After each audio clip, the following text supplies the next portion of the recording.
The Patterson Gimlin film, captured in 1967 by Roger Patterson and Bob Gimlin in Northern California, remains one of the most iconic and controversial pieces of alleged Bigfoot evidence ever recorded.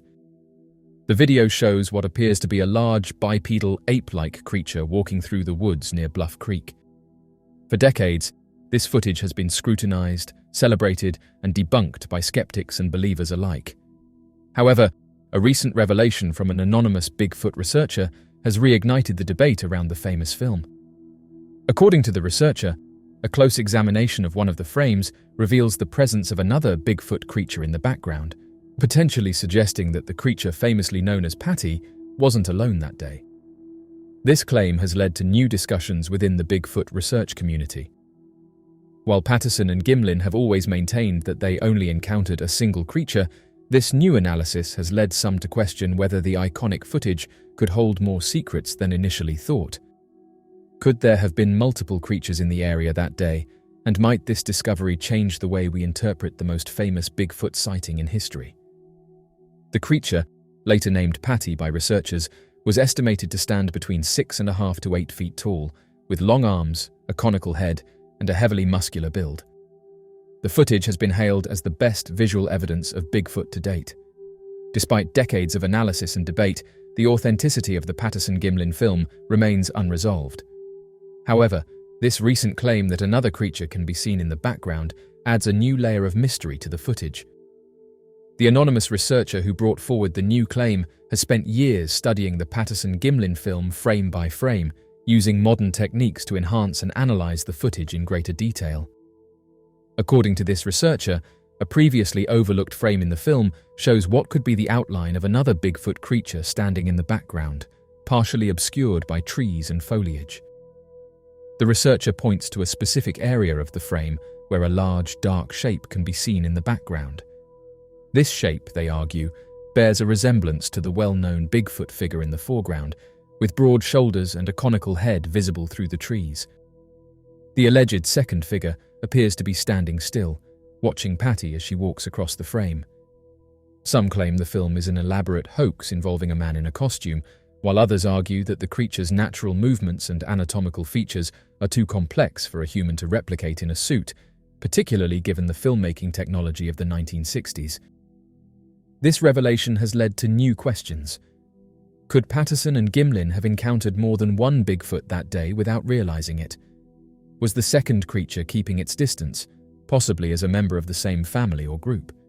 If true, this would significantly change our understanding of the footage, as it would suggest that Bigfoot may not be a solitary creature, but part of a social group, similar to other primates. Patterson and Gimlin always maintained that they only saw and filmed one creature on that fateful day in 1967. Both men have been consistent in their accounts over the years, describing the moment they saw Patty walking along the creek bed and emphasizing that no other creatures were visible. They described the event as startling and brief, lasting only a few moments before the creature disappeared into the dense forest. Bob Gimlin, who is still alive and occasionally speaks at Bigfoot conferences, has repeatedly stated that they did not see any additional creatures and that if there were more, they were well hidden. He also maintains that he and Patterson were only focused on the one figure they encountered, and given the adrenaline of the moment, they may have overlooked something in the background. While Gimlin's account has not wavered, the possibility that the second figure was unnoticed at the time is not entirely implausible. The dense forest around Bluff Creek would have provided ample cover for a second creature to remain hidden. Furthermore, the men were likely focused entirely on the large, obvious creature in front of them, leaving little time or attention for scanning the area for additional movement. If the researchers' claim of a second creature in the Patterson Gimlin film is accurate, it could provide new insights into the behavior and social structure of Bigfoot. One of the long-standing debates within the Bigfoot research community is whether the creature is solitary or part of a larger group. Most sightings of Bigfoot involve a single individual, leading some to believe that the creature is typically solitary. However, there have been reports of multiple creatures seen together, suggesting the possibility of family groups or social interactions. If the Patterson Gimlin footage does indeed show two Bigfoot creatures, it would lend credence to the idea that these beings live in small, tight-knit groups, possibly consisting of family members. This is consistent with the behavior of great apes, such as gorillas and chimpanzees, which live in social units led by a dominant male. The presence of multiple Bigfoot creatures in the same area could also explain why Bluff Creek has been a hotspot for Bigfoot sightings over the years. One of the most striking features of the Patterson Gimlin Bigfoot footage is the apparent anatomical detail captured in the brief clip, which has led many researchers to conclude that the creature filmed that day was likely female. This conclusion is primarily based on the creature's physical characteristics, particularly the presence of what appears to be an enlarged chest on the figure as it walks across the frame. The notion that the creature could be female adds another layer of complexity to the already fascinating and contentious debate surrounding the footage. The clearest evidence supporting the theory that the Bigfoot filmed in the Patterson Gimlin footage was female lies in the creature's anatomy. In several frames of the film, the figure appears to have a large, pendulous chest. They are visible as the creature moves through the clearing, with the body shape and motion suggesting a heavily muscled, mature individual. The presence of them has been a focal point for researchers who argue that creating a costume with such detailed and realistic anatomy would have been extraordinarily difficult, especially with the limited special effects technology available in the 1960s. Skeptics often point to the possibility of a hoax, but even among them, there is acknowledgement that creating a Bigfoot suit with a functional, anatomically correct chest would have required significant expertise. Special effects in the 1960s were still relatively primitive, particularly when it came to creating realistic body movement and anatomical features. Films such as Planet of the Apes, released a year after the Patterson Gimlin footage was shot, demonstrated how difficult it was to replicate realistic primate movements and anatomy with the technology of the time, despite Hollywood's large budgets and talented costume designers. The realism in the movement and musculature of the figure in the Patterson Gimlin footage far surpasses what was available in mainstream cinema at that time. In addition to the presence of the enlarged chest, researchers have noted the creature's gait and posture, which appear distinctly non-human. The creature walks with a long, fluid stride, and its arms are disproportionately long compared to those of a human. The movement of the muscles under the fur as the creature walks has been cited as evidence that it is not a person in a costume, as the muscle movement appears natural and consistent with that of a large, powerful animal. This naturalistic movement, combined with the apparent female anatomy, lends credibility to the argument that the creature could indeed be a female member of an unknown species. The scientific community's reaction to the Patterson Gimlin footage has been mixed, with some researchers expressing interest in the anatomical details while others remain skeptical. Dr. Grover Krantz, a physical anthropologist who studied the footage extensively, was one of the first experts to suggest that the creature filmed was female. Krantz, who was initially skeptical of the footage, eventually concluded that the proportions and movement of the creature could not be easily faked, and that the figure in the film was likely a living being. Krantz pointed to the creature's large size, natural stride, and visible chest as evidence of a real animal, noting that the anatomical features in the footage would have been extremely difficult to replicate with a costume. He argued that the creature's enlarged chest appeared consistent with the breasts of other large primates, such as gorillas or orangutans, further supporting the idea that the creature was a female Bigfoot. Other scientists, including primatologists and wildlife biologists, have expressed curiosity about the footage, particularly regarding the female anatomy. Some have noted that the enlarged chest seen in the footage appears to sag naturally, consistent with a large primate that has given birth multiple times. This detail, if true, could suggest that the creature was not only female, but also a mother, raising further questions about the social and reproductive behavior of the species. However, skepticism remains strong, particularly among those who believe that the footage is a hoax. Critics argue that even though special effects in the 1960s were limited, it is still possible that the chest could have been part of an elaborate costume designed to fool viewers. Some have suggested that the appearance of the chest could have been a deliberate attempt by the filmmakers to add realism to the hoax, knowing that the presence of female anatomy would make the creature seem more lifelike and harder to dismiss.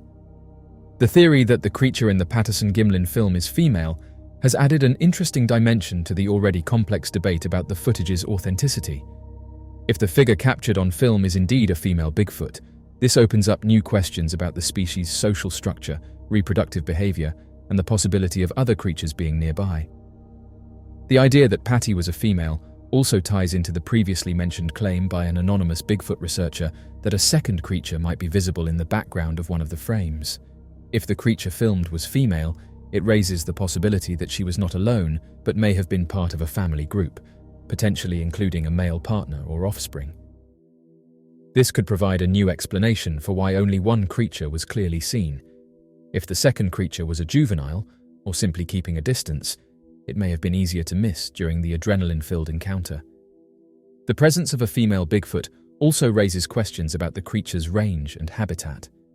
Female primates in the wild tend to stay close to home ranges where they can rear their young, suggesting that the area around Bluff Creek may have been an important habitat for this individual and possibly others.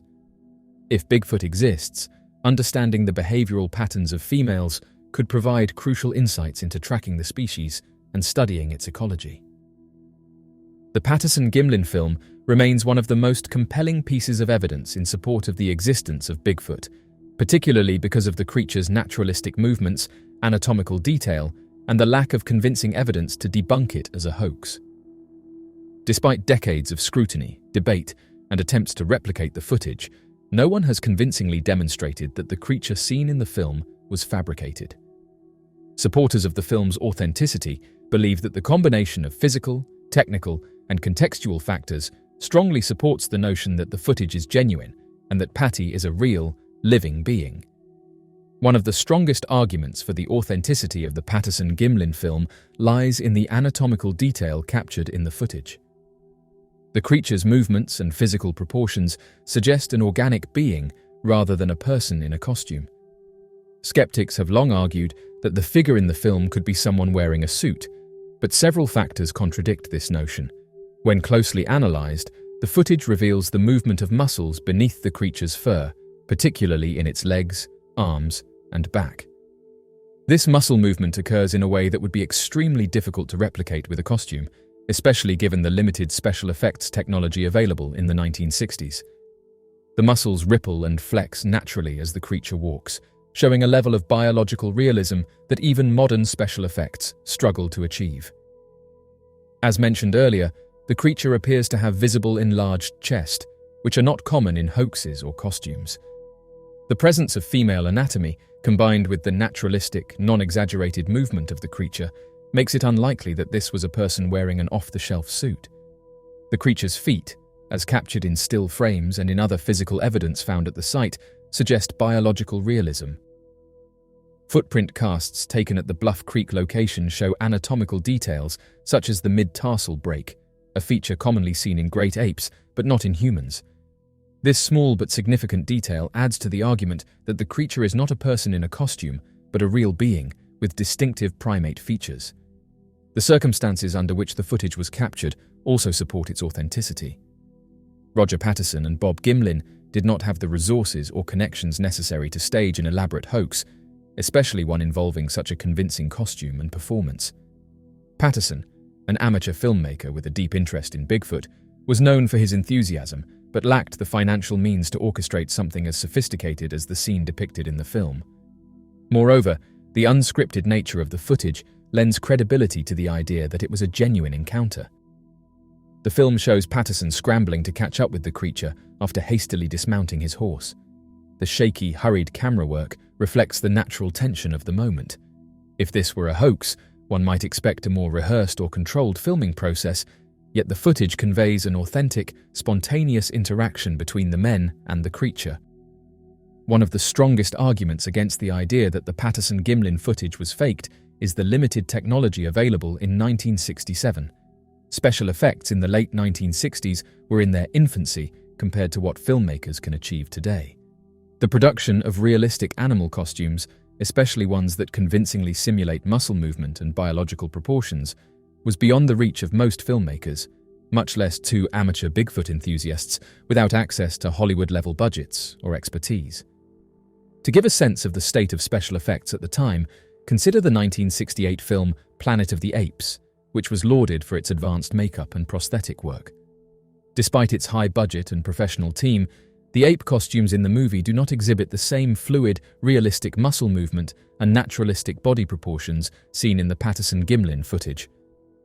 If a major film studio struggled to achieve convincing primate effects with all of its resources, it is highly unlikely that Patterson and Gimlin, working independently and with limited funding, could have created something more realistic.